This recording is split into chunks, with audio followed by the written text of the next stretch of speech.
Chers téléspectateurs, bienvenue à ce moment de réflexion et de partage. Je vous salue au nom de Jésus, vous qui aimez la parole et qui appréciez son étude. C'est ce que nous avons de mieux à faire, puisque comme Marie de Magdala qui trouvait du plaisir à s'asseoir aux pieds de Jésus pour écouter Jésus, et Jésus a dû reconnaître que c'était la meilleure place qu'un humain peut occuper. Donc, c'est notre tour maintenant de prendre place aux pieds de Jésus afin qu'il nous enseigne. Bienvenue en ce jour, lundi. Nous allons prier avant d'aborder cette nouvelle réflexion, la conversion de Saul. Prions. Éternel, notre Père, notre Dieu, nous voulons, avant d'ouvrir ta parole pour l'étudier, te demander l'aide de l'Esprit Saint pour nous guider, pour que chaque élément que nous allons voir puisse être de nature à nous instruire, nous guider dans notre propre expérience avec toi dans le domaine spirituel. De même que tu touches les cœurs des hommes, nous voulons que notre cœur soit touché. Nous voulons être transformés. Nous voulons devenir meilleurs. Car si tu as pu transformer Saul en Paul, tu peux également faire de nous aujourd'hui des serviteurs actuels pour un temps comme celui-ci, en vue du royaume éternel qui bientôt sera là par le retour de Jésus. Veuille donc nous accompagner du début jusqu'à la fin. Instruis-nous. Remplis nos cœurs d'amour pour toi et pour ta vérité. Nous prions au nom de Jésus. Amen. Il répondit, « Qui es-tu, Seigneur ?»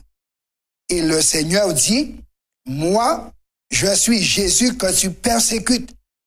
Il te serait dur de regimber contre les aiguillons. » Bien que la persécution menée par Paul à l'encontre de l'Église primitive ait commencé de manière plutôt inaperçue, il se contente de garder les manteaux des bourreaux d'Étienne.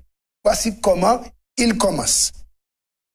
Et ensuite, cette persécution s'intensifie rapidement. Nous voyons dans Acte 8, versets 1 à 3, il est dit Paul avait approuvé le meurtre d'Étienne. Il y eut ce jour-là une grande persécution contre l'église de Jérusalem. Tous, excepté les apôtres, se dispersèrent dans les contrées de la Judée et de la Samarie. Donc nous voyons, on a commencé par Étienne, et ça a donné du goût. Et alors on est parti contre tout le monde, et on a vu que pour se sauver, ils ont pris la fuite, ils ont abandonné Jérusalem, parce que c'était le centre où la menace pesait sur eux.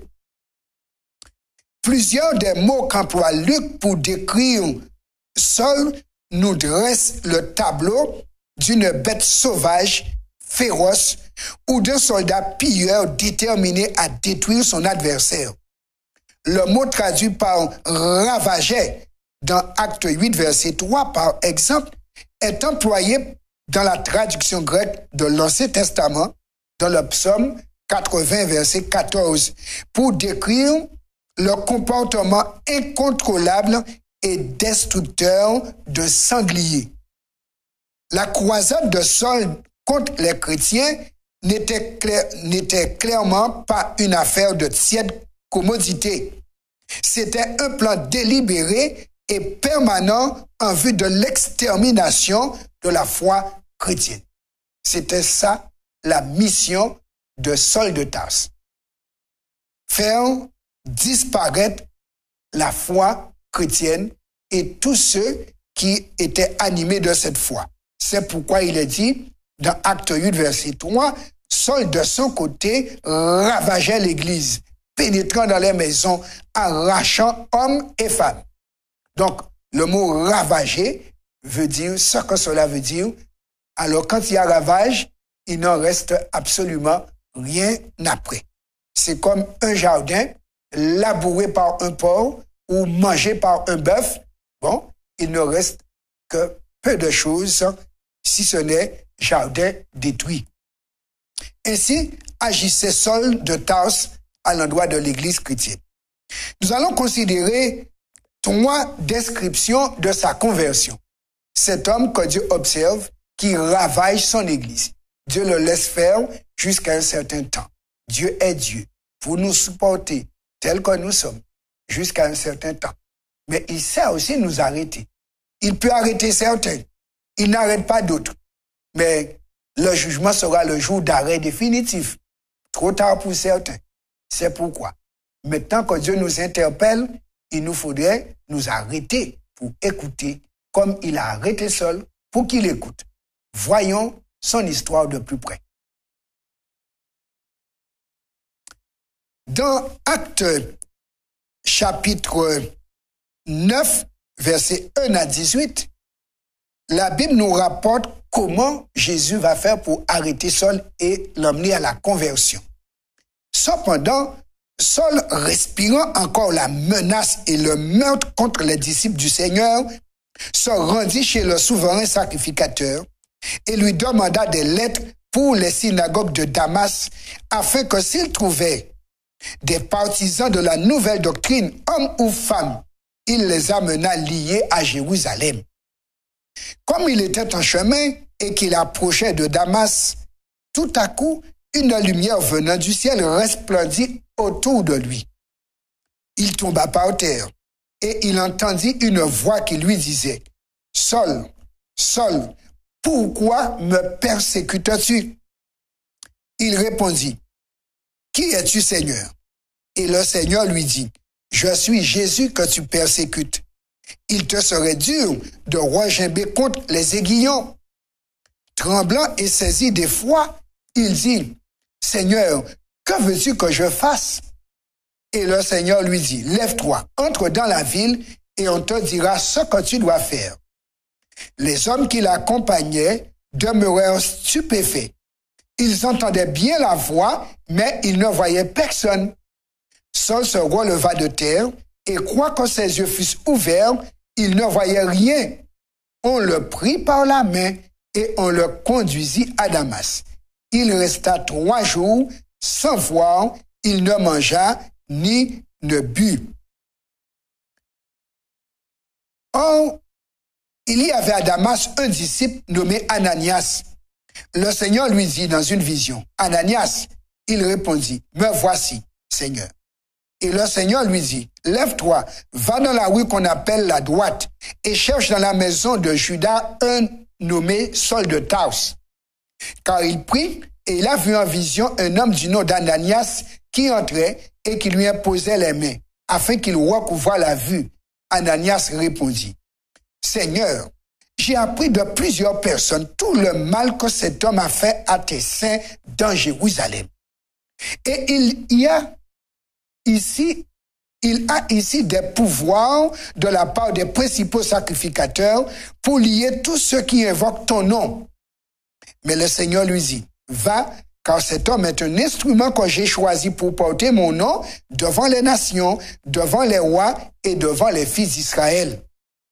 Et je lui montrerai tout ce qu'il doit souffrir pour mon nom. » Ananias sortit, et lorsqu'il fut arrivé dans la maison, il imposa les mains à Saul en disant, « Saul, mon frère, le Seigneur Jésus qui t'est apparu sur le chemin par lequel tu venais, m'a envoyé pour que tu recouvres la vue et que tu sois rempli du Saint-Esprit. » Au même instant, il tomba de ses yeux comme des écailles et il recouvra la vue.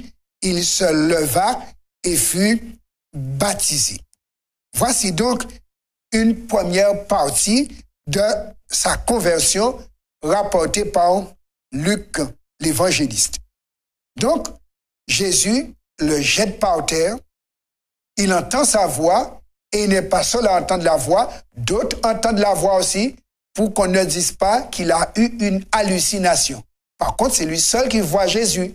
Les autres entendent la voix en tant que témoin pour confirmer que l'expérience de Saul est authentique. Ce n'est pas une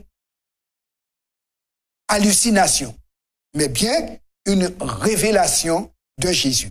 Et là, il se rencontre face à face avec Jésus.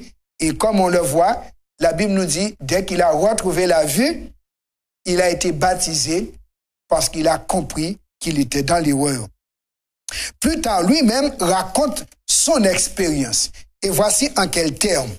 Dans Acte 26, versets 6 à 21, il dit, Acte chapitre 22, versets 6 à 21, « Comme j'étais en chemin et que j'approchais de Damas, tout à coup, vers midi, une grande lumière venant du ciel resplendit autour de moi. Je tombais par terre et j'entendis une voix qui me disait, « Saul, Saul, pourquoi me persécutes-tu » Je répondis, « Qui es-tu, Seigneur ?»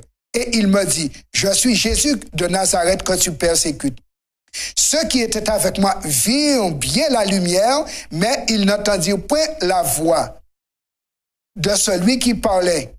Alors je dis, « Que ferai-je, Seigneur ?» Et le Seigneur me dit, « Lève-toi, va à Damas, et là on te dira tout ce que tu dois faire. » Comme je ne voyais rien à cause de l'éclat de cette lumière, ceux qui étaient avec moi me prirent par la main, et j'arrivai à Damas. Or, un nommé Ananias, homme pieux selon la loi, et de qui tous les Juifs demeurant à Damas rendaient un bon témoignage, vint se présenter à moi et me dit, « Saul, mon frère, recouvre la vue. » Au même instant, je recouvrai la vue et je regardai. Il dit, « Le Dieu de nos pères t'a destiné à connaître sa volonté, à voir le juste et à entendre les paroles de sa bouche. Car tu lui serviras de témoin auprès de tous les hommes des choses que tu as vues et entendues. Et maintenant, que tardes-tu? Lève-toi, sois baptisé et lavé de tes péchés en invoquant le nom du Seigneur. » De retour à Jérusalem, comme je priais dans le temple, je fus ravi en extase et je vis le Seigneur qui me disait, « Hâte-toi et sors promptement de Jérusalem, parce qu'ils ne recevront pas ton témoignage sur moi. » Je dis, « Seigneur, ils savent eux-mêmes que je faisais mettre en prison et battre de verge dans les synagogues ceux qui croyaient en toi, et que lorsque l'on répandit le sang d'Étienne, ton témoin, j'étais moi-même présent, joignant mon approbation à celle des autres et gardant les vêtements de ceux qui le faisaient mourir. » Alors il me dit, « Va, je t'enverrai au loin vers les nations. » L'apôtre Paul ici, une première fois, raconte sa conversion. Mais il va raconter à nouveau cette conversion à d'autres personnes. Dans Acte 26, versets 12 à 19, suivons l'histoire. C'est dans ce but que je me rendis à Damas avec l'autorisation et la permission des principaux sacrificateurs. Vers le milieu du jour, ô roi, je vis un chemin resplendir autour de moi et de mes compagnons, une lumière venant du ciel et dont l'éclat surpassait celui du soleil. Nous tombâmes tous par terre, et j'entendis une voix qui me disait en langue hébraïque, « Saul, Saul, pourquoi me persécutes-tu? Il te serait dur de regimber contre les aiguillons. » Je répondis, « Qui es-tu, Seigneur? » Et le Seigneur dit, « Je suis Jésus que tu persécutes. Mais lève-toi et tiens-toi sur tes pieds, car je te suis apparu pour t'établir ministre et témoin des choses que tu as vues et de celles pour lesquelles je t'apparaîtrai. Je t'ai choisi du milieu de ce peuple et du milieu des païens vers qui je t'envoie, afin que tu leur ouvres les yeux pour qu'ils passent des ténèbres à la lumière et de la puissance de Satan à Dieu, pour qu'ils reçoivent par la foi en moi le pardon des péchés et l'héritage avec les sanctifiés. En conséquence, roi Agrippa, je n'ai point résisté à la vision céleste. » Ici, c'est devant le roi qu'il est traduit que Paul va donner son témoignage de sa rencontre avec Jésus. La question, quel rôle la grâce de Dieu a-t-elle joué dans cette expérience? Autrement dit, jusqu'à quel point Saul méritait-il la bonté dont le Seigneur a fait preuve envers lui? Quand on considère qu'il ne méritait pas cette bonté, et c'est ça la grâce, on ne mérite pas la grâce. C'est juste une attitude bienveillante de Dieu envers celui qui est coupable. Puisque, ayant ravagé l'Église, mettant à mort les disciples de Jésus, Jésus dit, mais tu me persécutes. Jésus aurait pu le tuer là, mais Jésus, au lieu de le tuer, va le transformer, va le changer en témoin vivant du ressuscité. Et là, il dit, je n'ai pas résisté à la vision, car maintenant qu'il a découvert de manière concrète, en direct, que Jésus est bien ressuscité, alors il a admis que les disciples avaient raison et il est lui-même devenu un disciple de Jésus, un éminent disciple, comme ses épîtres le rapportent. La conversion de Saul, d'un point de vue humain, devait sembler impossible, d'où le scepticisme manifesté par beaucoup quand ils ont entendu parler pour la première fois que Saul était disciple. Ils n'ont pas cru. Saul, cet homme, même Ananias n'a pas cru. Le Seigneur qui lui dit, il t'attend, mais dit, mais j'ai entendu. Parce que c'était une réputation vraiment qui faisait peur. La seule chose que méritait Saul était le châtiment. Mais Dieu a manifesté sa grâce envers ce juif fervent. Comme son expérience l'a démontré, il était aveuglé et il avait un comportement aveugle. Quand Jésus l'a éclairé, il a eu un comportement sage. Et c'est ça la grâce. C'est parce que nous sommes aveugles que nous péchons, nous faisons du mal, mais lorsque Dieu nous éclaire, on a le courage de se repentir, de se détourner du mal, de changer de personnalité, de devenir une nouvelle créature sous la direction du Saint-Esprit. Cependant, il est important de faire remarquer que la conversion de Saul ne s'est pas faite à partir de rien et qu'elle n'a pas non plus été imposée. Dieu n'impose pas, Dieu se propose. Et il a bien dit à Saul, il te sera dur de regimber. Parce que maintenant, quand tu sais que je suis ressuscité, tu ne pourras pas dire que non. Et c'est ce qui a fait que Paul a accepté et il a été baptisé 3 jours après avoir rencontré Jésus. Saul n'était pas un athée, il était simplement un aveuglé. C'était un homme religieux. Même s'il faisait erreur dans sa compréhension de Dieu, il était profondément religieux. Les paroles que Jésus a adressées à Paul, il te serait dur de regimber contre les aiguillons, indiquent que l'Esprit faisait déjà un travail de conviction en Saul. Dans le monde antique, un aiguillon était un bâton avec un bout aiguisé que l'on utilisait pour donner des petits coups aux bœufs rétifs afin de les faire avancer. Ainsi, Saul avait résisté aux petites piques de Dieu pendant quelque temps, mais finalement, sur la route de Damas, grâce à une rencontre miraculeuse avec Jésus ressuscité, il choisit de déposer les armes. Première pique, premier coup d'aiguillon, le visage d'Étienne qui paraît comme celui d'un ange. Ensuite, deuxième aiguillon, ces hommes et ces femmes qui acceptent de mourir pour garder leur foi en Jésus. Troisième aiguillon, rencontrer Jésus en direct. Là, il fallait que cela, comme on dit, pour que finalement, il baisse les armes, il arrête d'être persécuteur, il devient disciple. Nouvel homme, un converti au christianisme, au nom de Jésus de Nazareth. Pensez à votre propre conversion. Elle n'était peut-être pas aussi spectaculaire que celle de Paul. La plupart des conversions ne sont pas spectaculaires. Mais en quoi avez-vous également bénéficié de la grâce de Dieu? Je peux dire que moi, j'ai bénéficié de la grâce de Dieu, puisque je ne suis pas né dans l'Évangile, je n'aimais pas la prière, je n'étais pas un jeune religieux, je ne priais pas du tout. Quand finalement, à l'âge de 15 ans, eh bien, Dieu m'a interpellé, mais par un chant. Donc, ce n'était pas spectaculaire, mais le chant a fait un travail spectaculaire parce qu'il a dérangé mon psychisme en me portant à réfléchir sur un fait. Jésus qui a agonisé, il a prié pour moi, il est mort pour moi, lui juste. Alors, ceci a bouleversé mon entendement et je me suis mis à analyser la situation. La mienne en tant que pécheur, le Fils de Dieu mourant pour moi. Alors j'ai dit non. Je me suis intéressé à ce que Jésus enseignait. J'ai étudié la parole pendant 6 mois. Et alors, comme Saul de Tarse, j'ai décidé de servir Jésus.